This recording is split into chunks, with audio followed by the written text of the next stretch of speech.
नमस्कार, welcome Arctic एज्युकेशनमध्ये सर्वांचं हार्दिक हार्दिक स्वागत. सगळ्या शिक्षक मित्र आणि बंधू भगिनींनो, आपण आजचा व्हिडिओ म्हणजे BLOच्या संदर्भामध्ये आहे.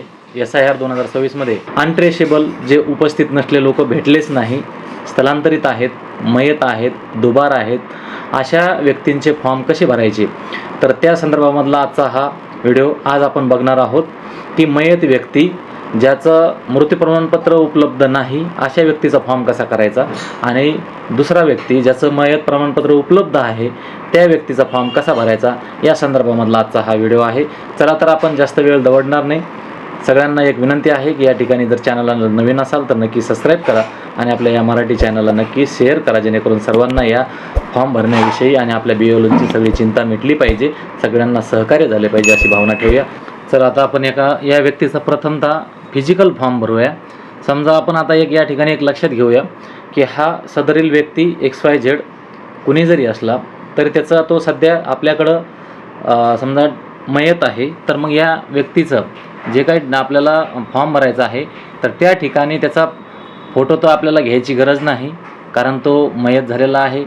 त्याच्यानंतर त्याचा फॉर्म आपल्याला आता भरत असताना आपण त्याच्या जे फॉर्म आहे तर त्या फॉर्मवर आपण 2 रेषा मारणार आहोत आणि या ठिकाणी आपण त्याला लिहू सुद्धा शकतो डेथ म्हणून. आणि या ठिकाणी आता हा व्यक्तीचा फॉर्म जरी भरला, परंतु आपल्याला ॲपमध्ये हा फॉर्म अपलोड करायचा आहे. मग या ठिकाणी आपल्याला तिथं रिमार्क केलं आहे की डेथ आहे आणि मग त्यानंतर या ठिकाणी त्याची एक माहिती आहे बघा, आधार नंबर. तर त्याचं आधार जर अवेलेबल असलं तर आपण त्याला आधार नंबर भरू शकतो. त्यानंतर जन्मतारीख काय असेल तर ती भरू शकतो आपण.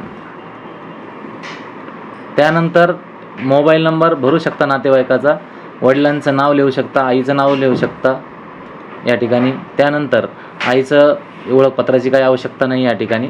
आणि मग अशा पद्धतीनं आपण हा फॉर्म भरणार आहोत. असा फॉर्म केला की त्या ठिकाणी आता सही कुणाची घ्यायची, सही त्या ठिकाणी घरातला कोणीही सज्ञान व्यक्ती जर मिळाला त्यांचा, तर त्यांची आपण या ठिकाणी सही घेणार आहोत.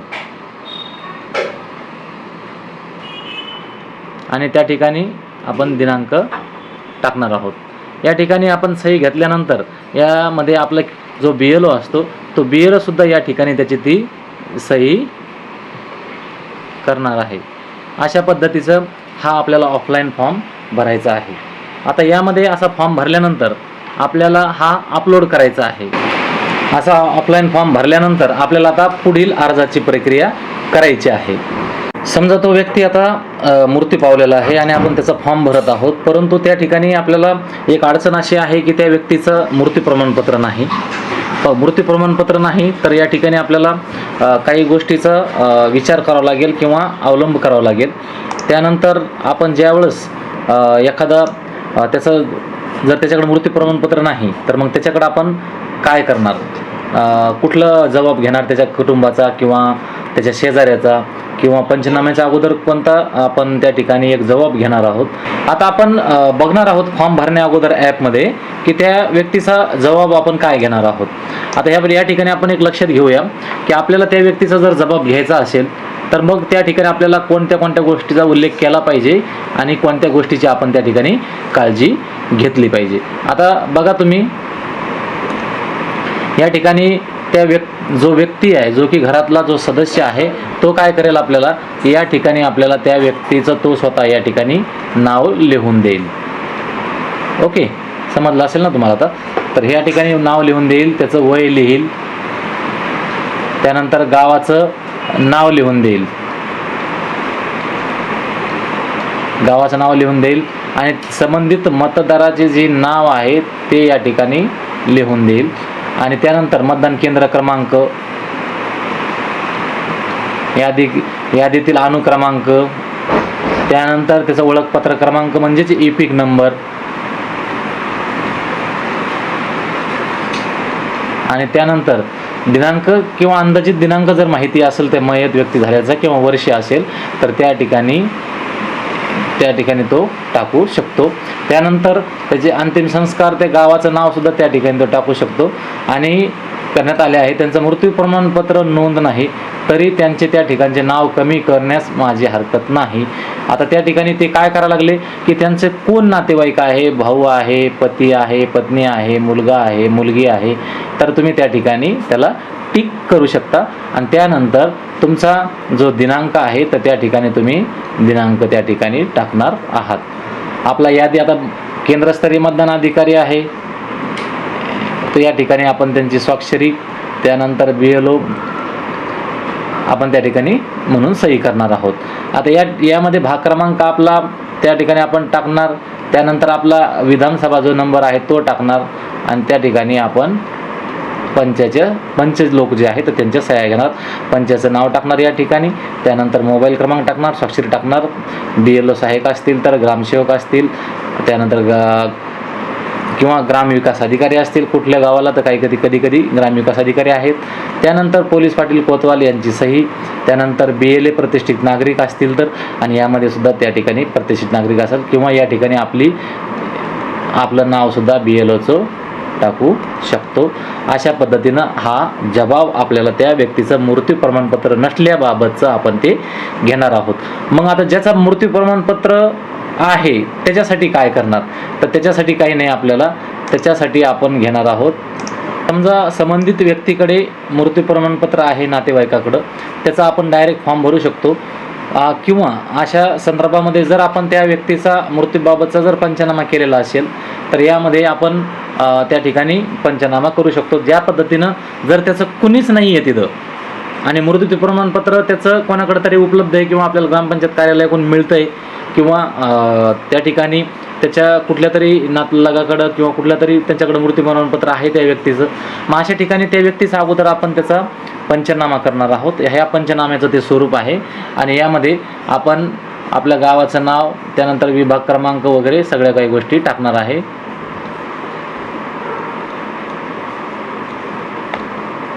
आणि त्यानंतर आपला विधानसभा नंबर जो आहे तो विधानसभाचं नाव, त्याच्यानंतर मतदारसंघातील केंद्र क्रमांक, यादीतील अनुक्रमांक, मतदार ओळखपत्र क्रमांक, इपिक नंबर, आणि त्यानंतर आपण जे पहिला 1, 2, 3 भेटी देणार आहोत त्या ठिकाणी आपल्याला त्या ठिकाणी तो आढळला नाही किंवा त्याचं घर बंद स्थितीत आपल्याला आढळलं, अशा संदर्भामध्ये सुद्धा असा एक पंचनामा आपण करू शकतो. कारण की त्याचा कुठलाही घरातला कोणाचा जबाब भेटणार नसेल तर त्या ठिकाणी आपल्याला हा पंचनामा मात्र त्या ठिकाणी कामी येणार आहे. आणि मग यांचा मृत्यू अंदाज दिनांक या रोजी झाला, मग येत असल्याची माहिती कुटुंबातील शेजारी रहिवासी यांनी पंचासमोर दिली आहे. आणि मग या ठिकाणी तो व्यक्ती ज्या ठिकाणी डेट असेल तर डेटला आपण क्लिक करणार आहोत, चेक कर म्हणजे टिकमार करणार आहोत.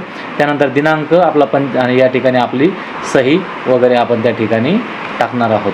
त्यानंतर पंचाचे नावं आणि त्या ठिकाणी त्यांचे जे पद असतील ते पद आपण या ठिकाणी टाकू शकतो आणि त्यांच्या या पद्धतीचा पंचनामा घेऊ शकतो.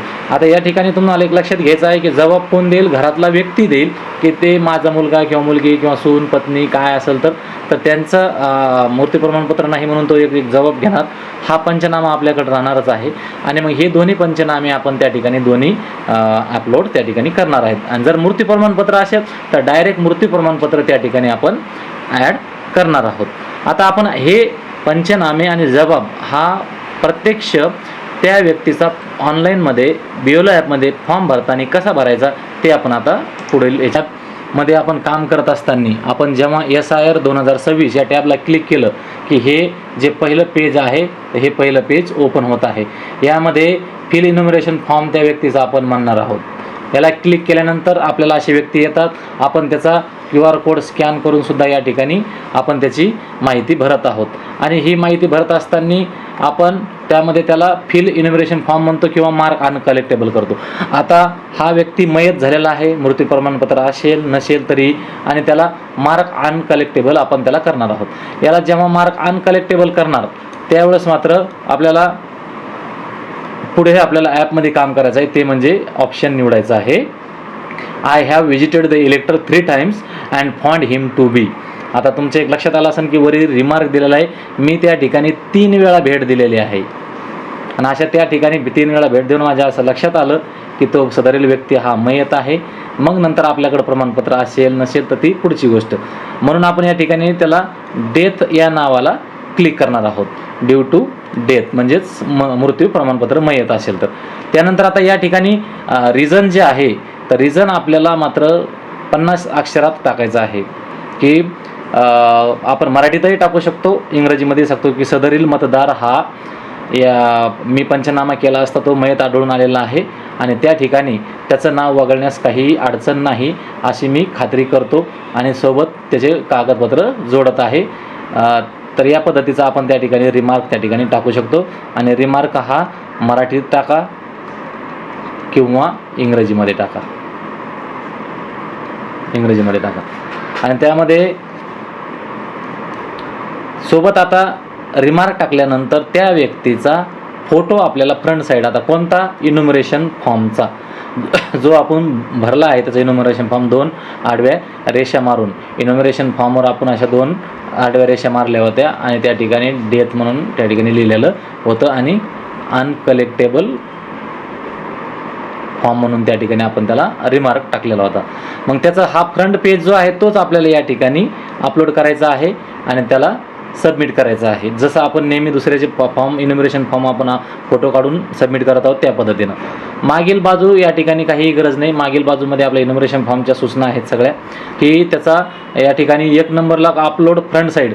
तर आपण जो काही पंचासमक्ष जो पंचनामा केला होता तर तो आपण त्या ठिकाणी टाकणार आहोत म्हणजे तर तो या ठिकाणी या सुरुवातीला पंचनामा या ठिकाणी आपण टाकणार आहोत आणि या ठिकाणी मात्र बॅक साईड म्हणते पण या ठिकाणी आपण त्याचा जबाब टाकणार आहोत. आणि मग अशा पद्धतीनं हा फॉर्म या ठिकाणी आपला सबमिट करणार आहोत आणि सबमिट केल्यानंतर हा फॉर्म सबमिटेड सक्सेसफुली अशा स्वरूपाचे आपल्याला नोंद येणार आहे आणि मग आपला फॉर्म पूर्ण झाला म्हणून या ठिकाणी आपल्याला रिमार्क येणार आहे. व्हिडिओ कसा वाटला, आवडले असेल तर नक्कीच लाईक करा आणि इतर मित्रांनासुद्धा शेअर करा आणि तुमच्या काही समस्या असतील तर आपल्या या व्हिडिओच्या डिस्क्रिप्शनमध्ये आपल्या व्हॉट्सअप ग्रुप दिलेला आहे, मुख्याध्यापक शिक्षक समता समाधान. या ग्रुपला तुम्ही डायरेक्ट आमच्याशी संवाद साधू शकता. चला एवढं तुर्तास एवढं. धन्यवाद. जय हिंद, जय महाराष्ट्र.